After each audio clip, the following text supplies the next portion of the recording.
नमस्कार बंधुरा आमी स्वप्ना उपाध्याय आमार चैनल रान्ना रेसिपि एंड आवर लाइफस्टाइलेर पक्ष थेके सबाइके स्वागत।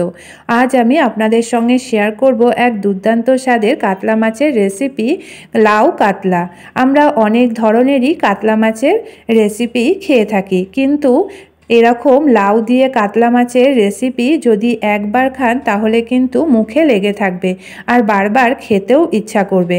आसुन ताहले देखे निই এই রেসিপিটা আমি কিভাবে খুবই সুস্বাদু করে বানাবো। এখানে আমি বেশ খানিকটা পরিমাণ কাতলা মাছের টুকরো নিয়ে নিয়েছি আর ভালো করে ধুয়ে পরিষ্কার করেও নিয়েছি। এবার মাছের মধ্যে লবণ মাখিয়ে নেব। দিয়ে দিলাম 1 চামচ লবণ। লবণটা মাছের এপিঠ ওপিঠ ভালো করে মাখিয়ে নিতে হবে। এবার দিয়ে দিচ্ছি 1 চামচ হলুদ। হলুদটাও মাছের গায়ে এপিঠ ওপিঠ ভালো করে মাখিয়ে নিতে হবে। লবণ হলুদ মাখিয়ে মাছটাকে আধ ঘন্টার জন্য রেখে দেব, তাতে করে মাছের তরকারিটা খেতে খুবই সুস্বাদু হবে আর মাছগুলোও খুবই সুস্বাদু লাগবে। কড়াইয়ে সর্ষের তেল দিয়ে হাই হিটে গরম করে নিয়েছি। এবার দিয়ে দিলাম 1 চিমটে লবণ আর হলুদ, তাতে করে মাছগুলো ভাজার সময় ফাটবে না আর গায়েও ছিটকে আসবে না। মাছগুলোর এক পিঠ ভালো করে ভেজে নিয়েছি। এবার অপর পিঠও মাছগুলোর ভেজে নেওয়ার জন্য উল্টে দিতে হবে। এপিঠ ওপিঠ ভালো করে গোল্ডেন ব্রাউন করে মাছগুলোকে ভেজে নেব। মাছগুলো ভেজে নেওয়া হয়ে গেছে, এগুলো নামিয়ে নিয়ে বাকি মাছগুলো একইভাবে ভেজে নেব। লাউ কাতলা বানানোর জন্য এখানে কিছুটা পরিমাণ লাউ টুকরো করে কেটে নিয়েছি আর এখানে কচি লাউ নিতে হবে।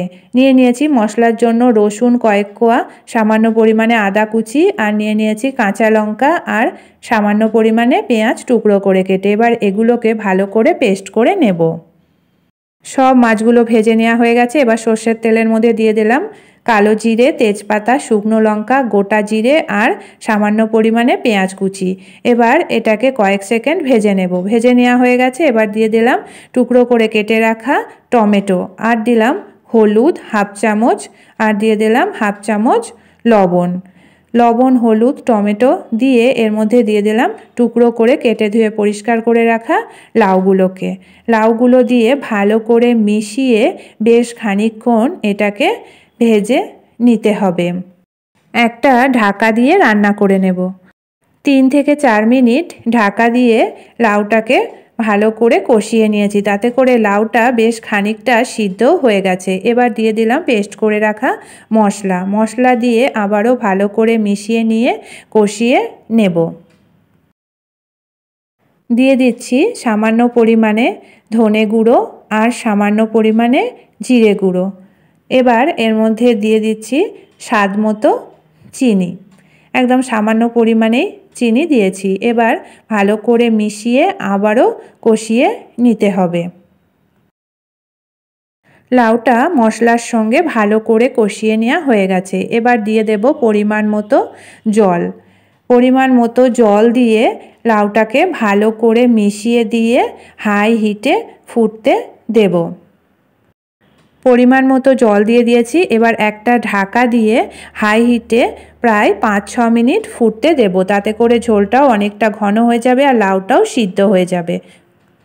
ঝোলটা অনেকটা ঘনও হয়ে গেছে আর লাউগুলোও ভালোভাবে সিদ্ধ হয়ে গেছে। এবার এর মধ্যে দিয়ে দিচ্ছি ধনেপাতা কুচি। ধনেপাতা কুচি দিলে ঝোলটা খেতেও সুস্বাদু লাগবে আর একটা সুন্দর স্মেলও আসবে। এবার এর মধ্যে দিয়ে দিচ্ছি ভেজে রাখা মাছের টুকরোগুলো।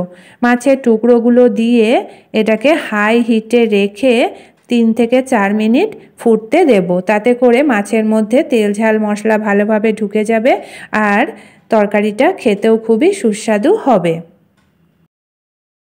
তৈরি হয়ে গেল দুর্দান্ত স্বাদের কাতলা মাছের রেসিপি লাউ কাতলা। এবার এটাকে একটা প্লেটে নামিয়ে নেব।